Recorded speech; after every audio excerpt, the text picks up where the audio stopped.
Have you ever heard of the Proverbs 31 woman? For a lot of us, that phrase brings up this impossible, almost intimidating image of a perfect ancient superwoman. Maybe you picture someone who wakes up before the sun, weaves her own clothes, manages a vineyard, and never, ever has a bad hair day. It can feel like an outdated, overwhelming checklist that just doesn't apply to our lives today, right? It's easy to dismiss it as a relic from a different time, a standard we could never meet. But what if we've been looking at it all wrong? What if the Proverbs 31 woman isn't a rigid job description, but a timeless blueprint for a life of impact, strength, and purpose? Today, we're going to dive deep into this famous passage and uncover why this ancient wisdom is more relevant, more empowering, and more liberating for modern women and men than you might think. Let's get past the stereotypes and find the surprising, powerful truth. The passage starts with a powerful question. An excellent woman, who can find? The original Hebrew word for excellent here is chayil. This word is used all over the Old Testament, but guess what? It's most often used to describe mighty warriors, men of valor, and even armies. It means strength, power, capability, and substance. So right from the start, the Bible isn't describing a delicate, passive figure. It's painting a picture of a powerhouse, a woman of valor. This isn't about being a good little wife. It's about being a force for good in the world. This completely reframes the entire chapter. We're not reading a to-do list. We're reading a tribute to a woman of immense strength and character. Let's look at her qualities. Verse 11 says, "The heart of her husband trusts in her, and he will have no lack of gain." This is about trust. In any relationship, marriage, friendship, business partnership, trust is the ultimate currency. It's the foundation that makes everything else work. This woman is so reliable, so consistent in her character, that her partner has complete peace. He's not worried about her judgment, her loyalty, or her integrity. That kind of trust isn't built on being quiet or submissive. It's built on proven wisdom and unwavering character. In a world full of instability and broken promises, being a person others can fully trust is a superpower. Then we see her work ethic.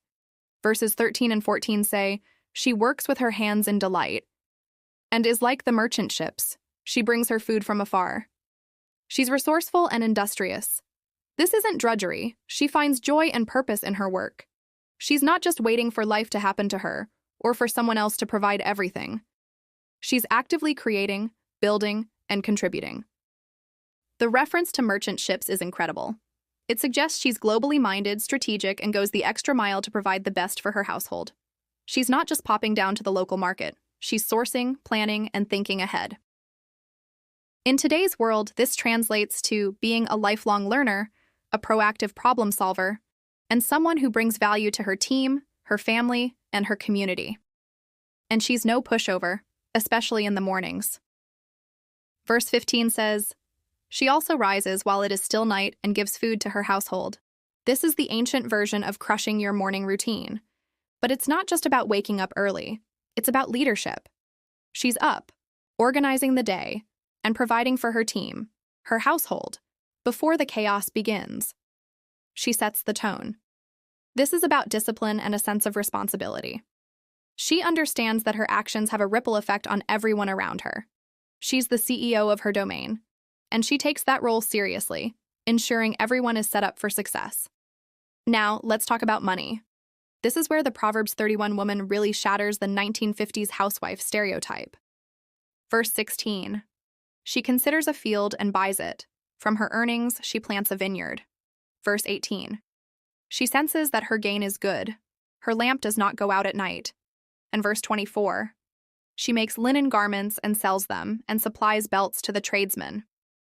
This woman is an entrepreneur. She's a business owner. She evaluates an investment, a field, and has the autonomy and the resources to buy it. She then starts a new venture, a vineyard, with her own earnings. She understands profit and loss. She has a good sense of her business's health, and she's even involved in manufacturing and sales. She's not dependent, reckless, or idle. She is financially savvy, strategic, and a wealth creator. This is a powerful model of financial stewardship and economic empowerment that is incredibly relevant today. But her strength and business acumen don't make her hard or self-centered. In fact, they fuel her compassion. Verse 20 is beautiful. She extends her hand to the poor, and she stretches out her hands to the needy. Her success isn't just for her own gain. Her strength isn't for hoarding power. It's for serving others. She sees a need and she meets it. This shows that true strength and true kindness are not opposites. They are two sides of the same coin. A person of real substance has the capacity and the desire to lift others up. Her generosity flows from her abundance, not just financially, but from an abundance of spirit. And how does she carry herself through all of this? Verse 25 says, "Strength and dignity are her clothing, and she smiles at the future." This is my favorite verse. She is clothed in strength and dignity. It's her very identity. It means she doesn't get pulled into petty drama. She doesn't have to prove her worth or fight for respect because she's already secure in who she is. And because she's prepared, because she's wise, because her trust is in God, she can look at the future without fear.